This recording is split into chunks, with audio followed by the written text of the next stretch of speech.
So states across the U.S. are battling deadly drug overdoses, and in New York City, the problem is reaching historic levels. Numbers from the city's health department showing more than 3,000 people died from overdoses in 2022, and fentanyl was detected in more than 80% of those deaths and cases. Now the city's health commissioner is urging all New Yorkers to carry Narcan in your back pocket, in your purse, and to know how to use it if necessary. New York City Councilwoman Vickie Paladino joins us once again live. Vickie, it's always good to have you. We appreciate your time. Let me just, do the math here. 3,026 people died from an overdose last year.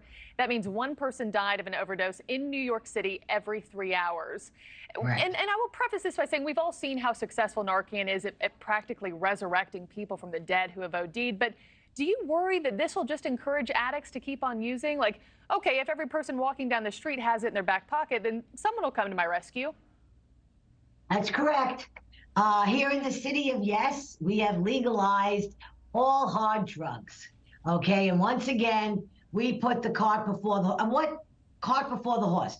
But most important of all is how in the hell do we legalize what once upon a time was totally illegal and discouraged? Now we actually encourage drug use. We sell paraphernalia in vending machines. Did you know that? Yeah. We have safe injection sites. So now to protect us, we are asking our school children and our parents and everybody to carry what is known as a Narcan kit. Here's one right here for you. And there are people that carry 2 and 3 at a time because they just never know. And while the New York City Commissioner of Health is actually encouraging this, it makes me sick. Yeah, and okay? In plain English. And to your point, when you talk about, the city making hard drugs legal, in 2021, New York City did become the first U.S. city to open illegal drug use sites where people could use illegal drugs without being arrested. I mean, what does that even mean? Is this the end result? Now every other New Yorker is just responsible for saving lives here?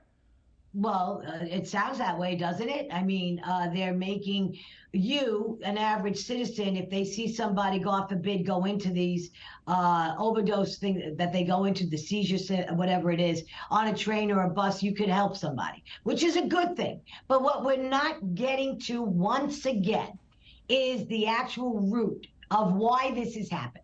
This is happening because drugs, hard drugs, have become legal. Back in the day, they used to have that egg, they cracked in a frying pan. They used to say, look, this is your brain on drugs. Yeah. No such thing. Now our kids in school are actually taught to carry one of these. I think it's disgraceful. I think instead of putting out the message that drugs kill and go back to the original, that this is not a good idea. We used to preach to our kids, this is not something you want to do. We taught our children at a young age. Right now, they're more interested in teaching our kids about gender and whether or not they want to be a boy or a girl. So until we straighten out everything that's going on here in the city of Yes, we're just going to see a decline. And let's remember what's come over the border, okay? What has flooded into the border with fentanyl. We have got enough fentanyl in this country right now to kill every single American citizen.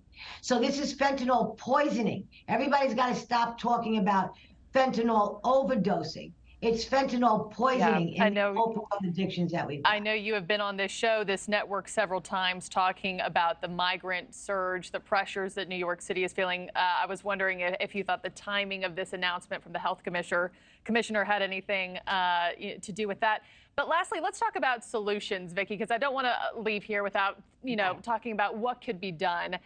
The drug epidemic's not going to be solved overnight, but what can New York City do and other cities across the country to get things under control? What's the first move?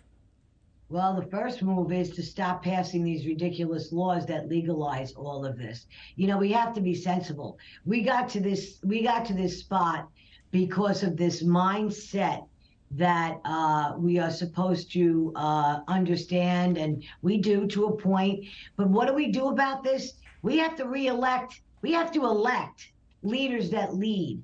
We've got to put people into local elections, and from city council straight up to the mayor, straight up to the governor. And we got to change our mindset here. Yeah. Sadly, I do not see that happening. Thank you for watching. Go to newsnationnow.com to find NewsNation on your television provider. And don't forget to click the red subscribe button below to get more of NewsNation's fact-driven, unbiased coverage.